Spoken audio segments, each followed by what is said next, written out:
important. I mean, that's all we do anymore. So that's obviously there's a lot of good stuff in that area, because sometimes I wonder if I'm doing things right, but I'm sure we'll all gain a lot from that. And let's see, Jeff's not here. Ken, do you have anything to say after that? No, I think we'll get into Christina's presentation, then we'll just go around the room, so to speak, and have everybody introduce themselves after Christina's talk, and then at that point they can ask questions as well. So yeah, go ahead. Okay, sounds good. All righty. Well, I will take it away. Thank you so much. Nice to meet you all. Todd, thank you so much for the invitation. Nice to see a familiar face or two. So as Todd said, I am the CEO and founder of the Center for Sustainable Strategies, and basically we work at the intersection of leadership development, strategic execution, and culture. And specifically today, I'm here because I'm actually wrapping up some research. So I'm sharing with you some preliminary results regarding what CEOs are telling us, not only our clients, but what also, we're learning from folks all over, actually primarily Colorado, but I suspect that it's not, it's not necessarily limited to Colorado. I'm pretty sure this is a global issue, and that is the challenges of leading remote teams and getting strategy executed. So that's what we'll talk about a bit today, and I'm happy to answer any questions at the end as well. So as Todd said, so I'm fortunate enough to work, with a lot of small enterprises, mid-market enterprises, and actually some very large companies, basically to build inclusive organizations, because that's really the key to getting strategy executed. Here are some reasons why, just to give you some context, why people call us, or, why clients call us and the challenges they're having. And today specifically, we'll talk about leading remote teams. And here are some of the clients that I've been fortunate enough to work with. So as you can see, pretty industry agnostic, as well as a variety of sizes of organizations. But basically, they all have people problems. And people problems and process problems that are unresolved result in profit problems. So that's the bottom line, common denominator. So today, what I want to offer for you is just share with you what is the #1 concern of CEOs that we're finding in our research and interviews. 3, I'll call them hiding in plain sight mistakes, most companies are making that prevent team members from hitting their goals. The #1 secret to getting people to own their goals, KPIs, OKRs, SMART goals, whatever you want to call them, every time. And the #1 tool that we use to help leaders and teams reduce conflict by 85% and increase cohesion and collaboration by 48%. We might not have enough time to go deeply into that, but I'm happy to share what I can with you today. And of course, if you want me to share more information about the tool, I'm happy to do it. But we only have 20 minutes. I think it's harder to write a 20-minute presentation than it is an hour, to be honest with you. So anybody else have that challenge? The shorter, the more difficult. Absolutely, and we do have some flexibility there. So don't. This is very informal, Christine. Okay. So don't worry about it. Yeah. Perfect. Well, like I said, I'll go through it, and then I'll want to make sure to get through it all. I want to save same for questions, and we can always go back to answer any more and go into something more deeply. So basically, overall, what we're finding is, so there was a study by the Predictive Index that said 91% of CEOs right now are significantly challenged. Not only leading remote teams, not only was this something that was a temporary, it's no longer temporary. You temporarily have to work remotely. And now it's a year into this going, oh, geez, now we're looking at we don't even know what it's going to look like going forward. But what we do know is that, I don't think normal is going to happen. And if everyone's not going to come back into the office. So leading remote teams is just by itself is a challenge, as well as getting strategy executed, which has also been a challenge before COVID. So now we have the confluence of those two challenges. I'm not sure what I'm going to call it. I'm going to have to come up with a name for it. And if anybody thinks of one, I'm open. So before COVID, it's interesting, you talk to CEOs, and I know there's some folks that are CEOs on this call, and don't take offense to this, but maybe you've heard this already, so I'll just kind of get you ready for it. I find that most CEOs are very confident. You ask them on a scale of 1 to 10, how confident are you your team will execute the strategy that you've laid out? Their numbers are usually pretty high, optimistically high. And then when I go ask their teams the same question, what do you think the answer is? Just as high, a lot lower, a little lower? What do you think? I'm going with A a big lot. gap. Yeah. A lot lower, big gap. Yeah, absolutely. So, I'll ask them, how confident are you on a scale of 1 to 10? And they'll say, oh, 8 or 9, and then we'll talk a little bit, and then it'll kind of creep down a little bit. And I say, well, how do you think your team will answer that? And then they stop. And then they get a little bit more realistic. And then when I ask the members of their team and then give them that information, it's like you said, there's a big gap. So, but even before, recently they have less confidence. So the key takeaways we're finding in our research is that this is leading remote teams is really challenging leadership acumen, really challenging people who are really good. They see themselves and they are good leaders in person, but you kind of take that, they almost have one arm behind their back right now. Some of it is technology, and some of it is just a different way of communicating. We have very social brains, and we really need to communicate face-to-face. Zoom is great. I'm not knocking Zoom, but there's a part of us in the way our brain is designed that we really need face-to-face interaction and contact. We really do. And there's going to be a bunch of socially retarded people once we get back to work, because we're not using that part of our brain, even though we're on Zoom calls. Going back, and I don't know if any of you have experienced that if you're starting to meet people in person again, there's this weirdness. It's almost like you're an adolescent again. Like, do I read that person right? And what did I say? And so if you haven't experienced that, and you do, don't be surprised.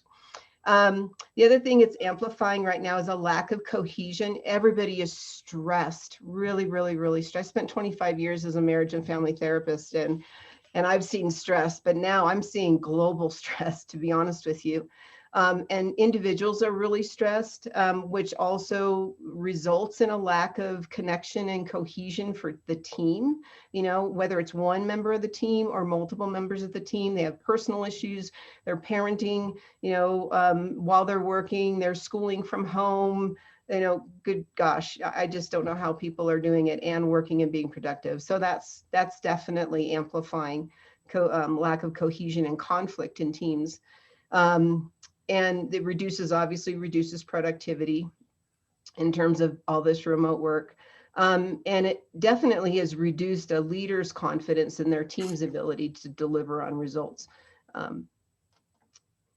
So basically what we found kind of, I do a lot of interviews, face-to-face, not face-to-face, but video interviews, just having conversations with CEOs. I had 2 today regarding this. And sometimes you kind of want to do one of these going, you really aren't, I don't do that. That would be offensive. But sometimes you just kind of want to do a V8 going, are you kidding?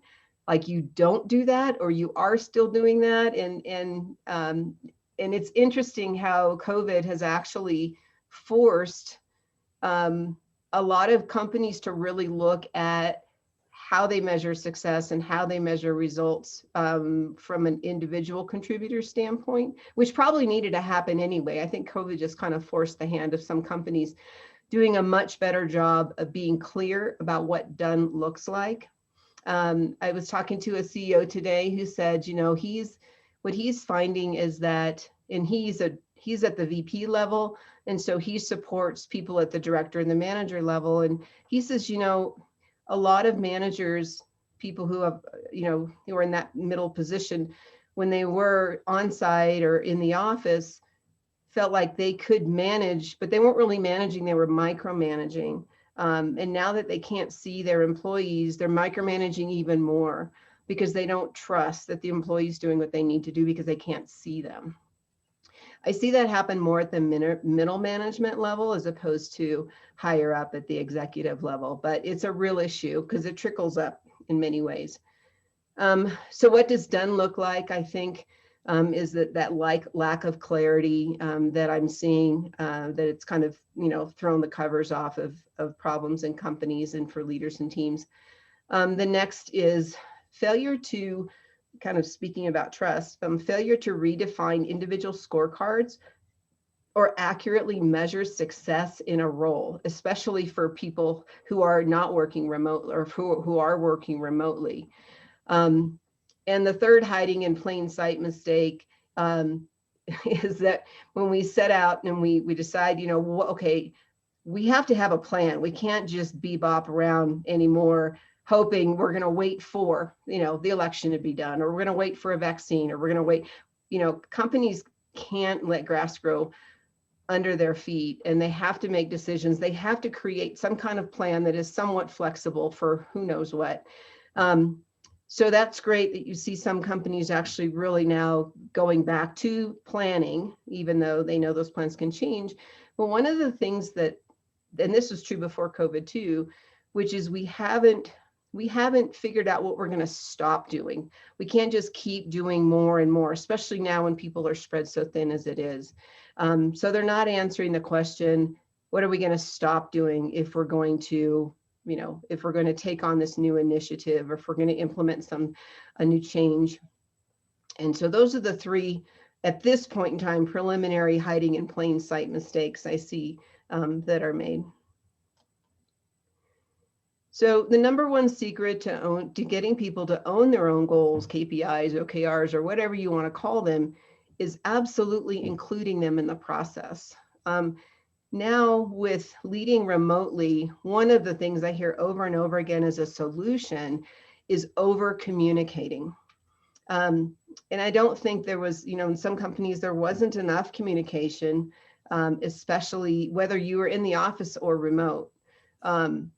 But one thing that we're finding that really does make a difference is to including people in information, including people in giving, obviously you have to be clear about what done looks like, what success looks like, what that metric looks like from the top, but you can include people in the how, right? How do you see yourself getting this done? What do you need to get it done? Instead of just telling them, here's what you have to do, or handing them a scorecard. So we were finding that, over communicating and really including people in the process of goal setting and measurement makes a huge difference to getting strategy executed. And getting things done up to 25% faster. And I'm going to show you a tool that we use with our clients when we do any kind of, whether it's strategic planning, a full-blown strategic planning, or if we're just planning for, how we're going to attack a problem or a challenge or an opportunity. So I'll show you what I mean by inclusion here. So this is a strategy session framework. So one of the things that we do with our clients is we do half or full day strategy sessions, not necessarily full. We do full-blown strategic planning, but this is just kind of a snippet of it, because I don't know about you, but most people don't have time for deep dive, full-blown strategic planning sessions that, processes that last 6 months or more these days. I don't know about you, I don't. So this is a good framework to use. It's very inclusive. So what we do here is, we get clear at the top with the vision, right? So the leadership really has to understand at the executive level, what's our purpose, what's our core values, what's our, what's our promise to our customers. At that high level, they've got to set direction. And we go through a kind of this three-part process. We start with this at the top, and we look at what the vision is, and we look at why are we doing what we're doing, what's our current state of the situation or opportunity, what does future perfect look like when the problem's solved or when we've taken full advantage of the opportunity, what are the challenges and assets that we have at a very high level. Then what we do is that we bring in all the stakeholders possible. Now, obviously, if it's a very large company, you can't bring in everybody, but at least you've got to have good representation from everybody at every level to make this a truly inclusive process. I'll never forget, I was working with a client, actually, I wasn't yet working with him, and he said that they needed a business plan. So $8 million company, family-owned business, 3 or 4 generations. I said, well, what makes you think you have a business plan or need a business plan? Do you need a loan? What's happening? And he said, no, our partners are wondering about our succession plan. So, well, that's different, John. That's different than a business plan. Tell me about your strategic plan. And then we can talk about your succession plan. He's like, what's a strategic plan?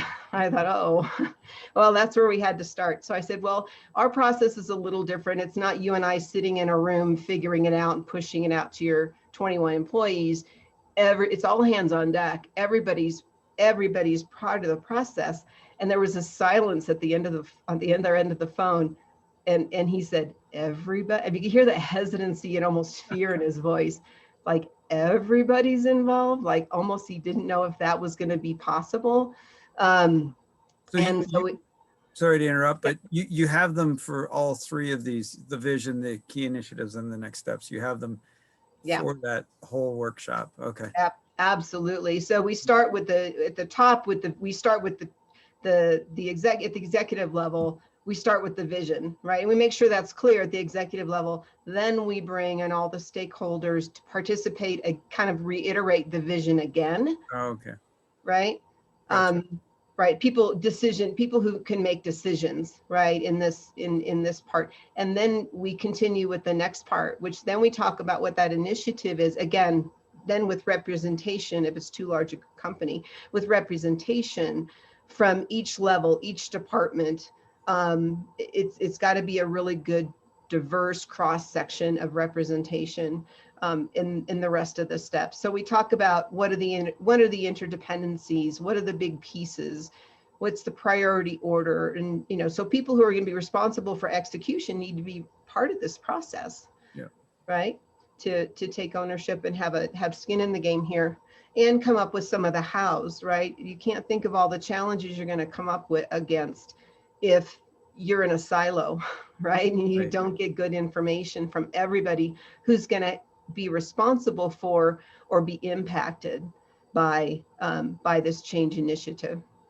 And then finally, it's kind of like an upside down triangle, right? So the third part of this process is to actually figure out what exactly are our next steps. So that way, this strategic planning and execution isn't Groundhog Day, right? I know you've all probably been in those meetings, right? Those retreats. Me too.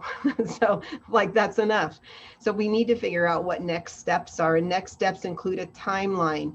Who's going to own what? We need to look into one set of eyes, not 2, because if 2 people own something, nobody owns it. So somebody's got to champion it. That doesn't mean they have to do all the work. They can delegate, but they have to own it. So when we have accountability meetings, we have reviews, we say, where are we at? How's it going? Did you meet the goal? Yes or no?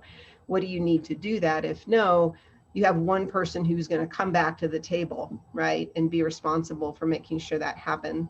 So obviously we need to think about the details and specifics, and then what decisions to be made. And one of those decisions is, what are we going to stop doing?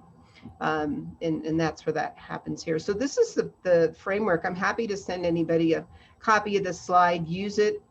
It's pretty easy to follow. And if not, I'd be happy to help facilitate it. But this is the inclusive process. We have a client who met their revenue goals by the end of Q3. That was that company I was telling you about, 21 employees, and it was chaotic. They had very little structure with respect to roles and responsibilities.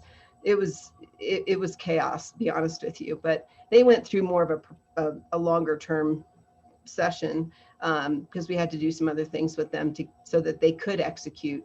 Managers could execute the strategy. But this is a kind of a snapshot of it. So how small of a company will you do this with? And are you doing this in Northern Colorado, or are you doing this, across the country or globally? You bet. Haven't done it globally yet. I can do this virtually. Absolutely. Can do this in person. How small a company, I think to be honest with you, if it's a leadership, if it's a group, if it's a small business or a startup, you know, when I've done this with 2 people Oh, you who are have. partners in a company. So I don't know that there's too small, you Yeah. know, a number. Okay. Yeah, good question though. Good question. I've never thought about how small, how large. Let's see, the largest company I've done this with, I think they had probably just under 500 employees, but obviously not all 500 participated in some way, shape, or form, but they weren't all part of the entire process, right? But then they did get to see the outcome of the process, which is another piece, which is the transparency that's necessary to lead remotely and to build trust. So we are kind of up on time. You know, I'm happy to share with you the last tool that we use. Oh, go ahead, please. That was me. Was that me? Sorry, that was my timer and I can't shut it off. There we go. So, Yeah, so go if you ahead. want to take a few minutes to share this tool with you. Has anybody on the call, you can thumbs up or thumbs down, had any kind of been any kind of involved in any kind of assessment, like company-wide assessment, like a DISC assessment, Myers-Briggs, MBTI, any kind of anybody, everybody? Okay. Any two? Like, yeah, they throw that at us all the time. And there's value in those assessments to a certain extent. Those assessments measure our affect, or what we like or what we prefer. What we like and what we prefer changes. And this assessment, it's called the Kolbe, sounds like cheese, spelled Kolbe. It's been around for a little over 40 years now. And it is extraordinarily well researched, very much scientifically valid and reliable. And as a former healthcare professional, I like that. Because you can trick the DISC, you can trick that Myers-Briggs and the color, whatever the color one is, and all of that. So those can change with people's moods and preferences. But the Kolbe measures how we do things when we're striving. And when we're faced with a challenge, when we're working as working individually by ourselves, or better yet, working as part of a team. And so it's actually instinctive. It doesn't change over time. So I'll just give you have you do something so you can see what this Kolbe is about. So if all of you have a pen and a piece of paper, something to write, a crayon, a marker, something to write on, go ahead and write your name, first name, last name. Prefer handwriting, but if you're an avid printer, then go ahead and print it. And then thumbs up when you're done. So first name, last name. Todd's a fast writer.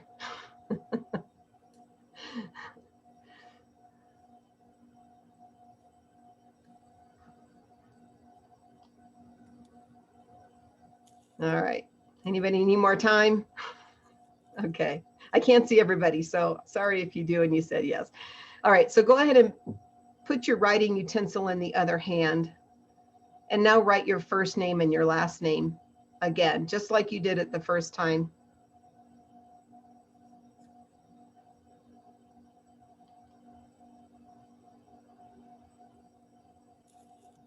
Then thumbs up when you're done.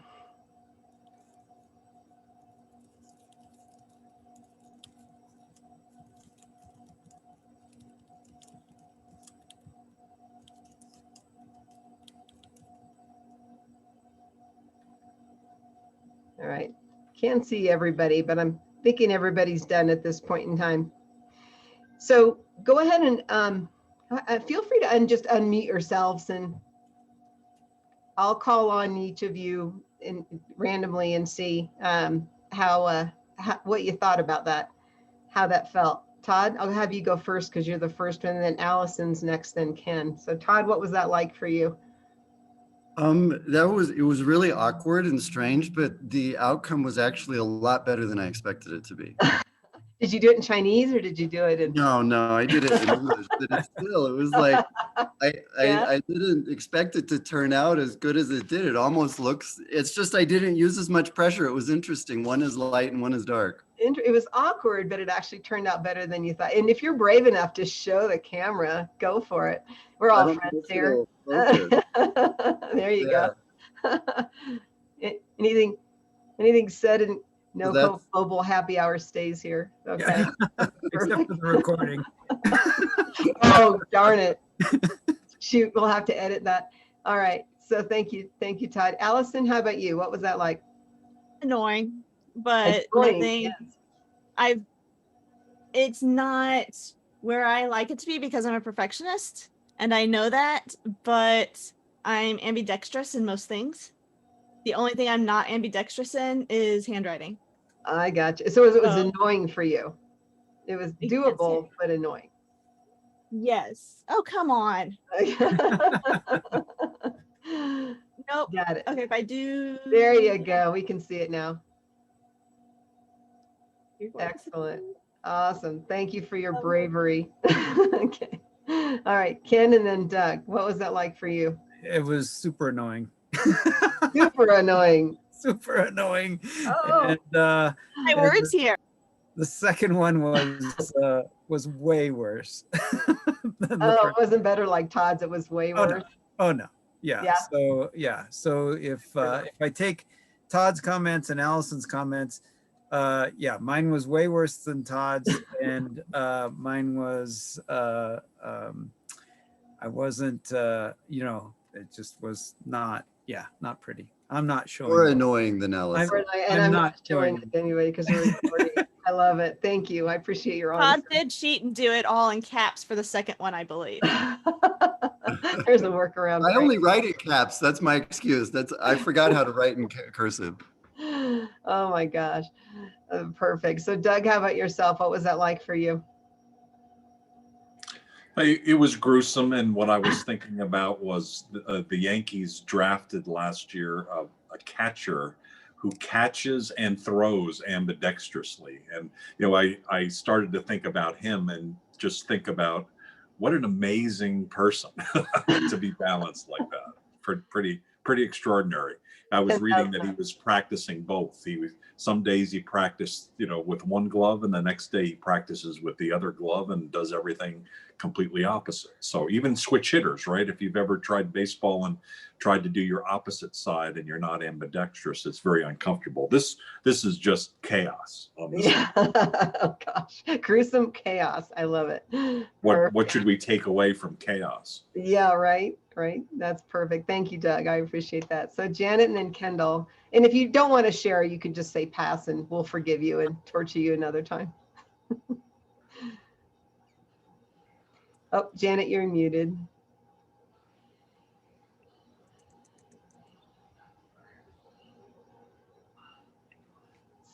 Still muted.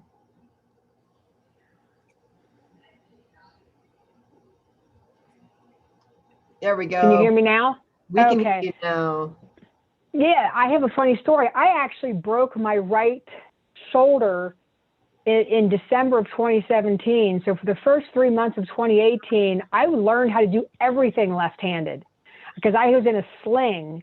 So I learned the keyboard left-handed. I used the mouse left-handed. I signed left-handed. I typed left-handed. I couldn't even lift up my right arm because it was all strapped to me.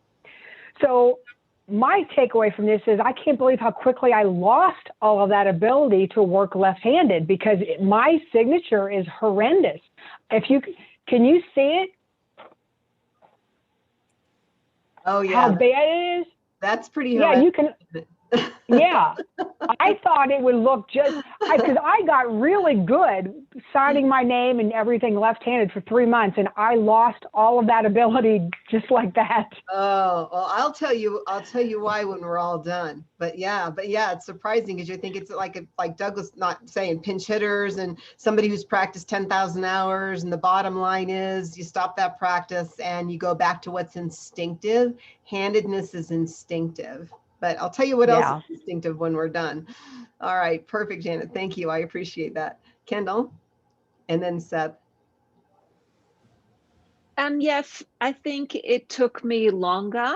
So obviously that's annoying, which just seems to be Annoying. the That's theme. very annoying. Yeah.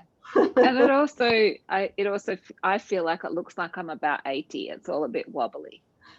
I bet. Yeah. So you it was annoying. So that's annoying times 3, and then wobbly. It looks like you're 8. Right? It looks like very immature. Like I'm just learning how to write. So No, like I'm 80. Like I'm 80. like Oh, so like 80. I can't hold the pen properly. Okay.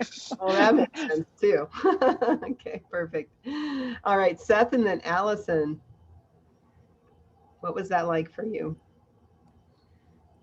Hey, yeah, extremely slow.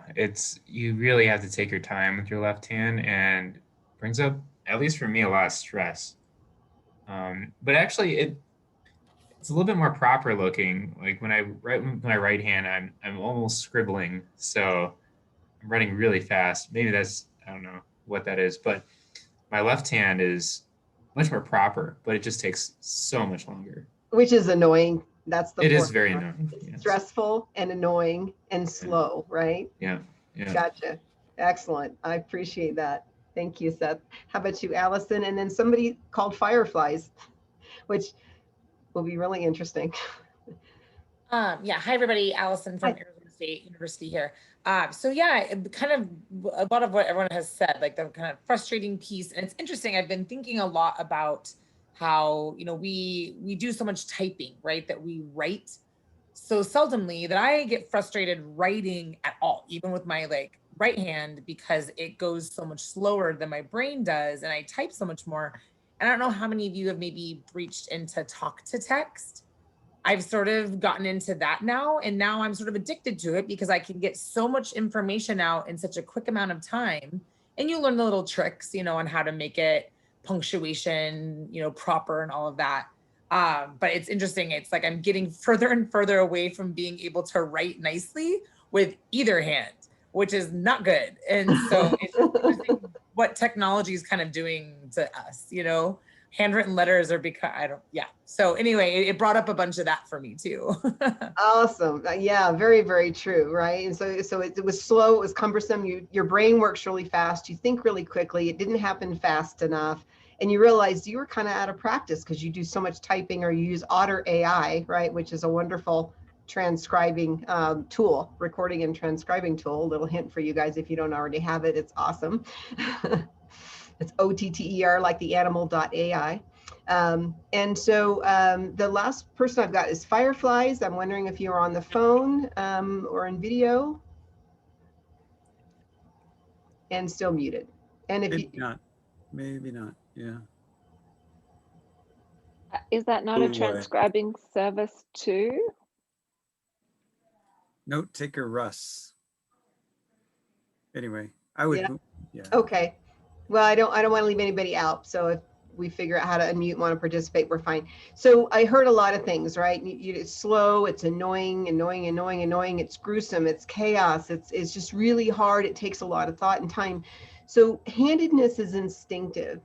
And so that's why, Janet, you said after not practicing for a while, we go back to what's instinctive. So the Kolbe assessment basically measures how we do things when we're striving in 4 different areas. Like, for example, how much data we need. It's not a want to or a nice to have, it's a need. How much data and facts do we need? How organized and process driven are we? Very little or a lot or somewhere in the middle? How much do we just jump in and learn, or do we wait to take action? Are we the kind of people that are called quick starts, is just jump in and take action and learn from our mistakes, just see what happens? And it makes those people who are real short line quick starts just shudder, because they're the parent that puts their hand over the child in the passenger, or adult in the passenger seat when they hit the brakes, And so that's kind of an example of one of the verticals it measures. And the last one it measures is how do we use implements? How do we use resources? How do we use tools? And so when we look at those that assessment, we can get an idea of how somebody instinctively goes about solving problems. Now, can you imagine only 3% of the population have your very same Colby build, as MO as we call it. So when we have teams working together and now they're working remotely and they're probably not doing things the way they're used to doing them, right? And having to use technology, having to use different tools very intentionally, all those things that you said you were experiencing writing with your non-dominant hand are happening with the teams, right? They're frustrated. Things are happening slowly. It takes too much time. It's very stressful. I'm a perfectionist, so I can't do it my way. It's kind of I need to do it my way. And so when people can't do things their way, that results over time in a lot of stress, a lot of productivity decrease, a lot of risk taking, not risk taking, but creativity going down the tubes. It over time, if you all had to write with your non-dominant hand, you'd get burnt out at the end of the day, the end of the week. So we use this Colby assessment to help people understand how they do things when they're striving, so that they can, if they have control over how they do their work, they can do it. It also really helps teams understand each other a ton better, because sometimes, when you're working with somebody, or a manager's working with a direct report, or two people are working together on a project, and if somebody does it differently than they do it, right? You've all had that experience, or somebody else does it differently, and so you ascribe a meaning to why they're doing it. Why don't they do it your way? Because your way's my way. I don't know about you, but my way's best, right? I'm not bossy. I just have better ideas, right? My way is best. If someone does it differently, we see them as kind of a pain in the ass, or they're just being difficult, or they're just being stubborn, right? We don't see that the way they do it is actually their strength, and it's instinctive. So when we use this Colby assessment to help people understand how they work better, how they can work better together, we saw an 85% decrease in team conflict, 48% increase in team collaboration. So just having that awareness and understanding has increased empathy, and it really helped teams work better together. So if anybody in the next, say, 30 to 60 days kind of see an opportunity to help their team or a team work better together, I'm happy to share with you more about this assessment. And then even offer, if you guys are really interested, I could offer you an individual Colby assessment so you can take it and see what you'll learn as a result of it, and see if that would be helpful for your team as well. Todd, so we should do it as a Northern Colorado global event. Yeah, you could. That's great. You could. I could do it for up to five members. So you have to draw from a hat, or rock, paper, scissors. Oh no, we've got. That's how many we have.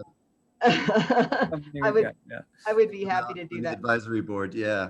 Absolutely. Yeah. When it comes to teams or boards, it's super, super helpful. When I was a therapist before, as a marriage counselor before, I wish I would have had this tool. I probably could have gotten fired so much sooner. That was always my goal, is to get fired, because they didn't need me anymore, not because I was doing it better. Okay. But this would have been so much more helpful than any of those other assessments that I gave or learned about in school that I gave for 25 years of my career. So, but anyway, so that's basically in terms of, leading remotely and helping teams execute on strategy, helping them be included in the process, are all really things that I think we can all get much better at. But know that if you're feeling any of those frustrations, you are absolutely not alone in this. And so, going forward, we'll be disclosing the results of the survey, and doing a strategic kind of debriefing of the results of the survey and the strategies and best practices that we're finding as well. So if anybody's interested in that, let me know, and I'll be happy to offer that to you. It'll probably be about mid-March before it's done. Great. So that is it, folks. Thank you, Christina. You that was bet. really interesting. In fact, while you were talking, I was actually reflecting on how this is so cultural.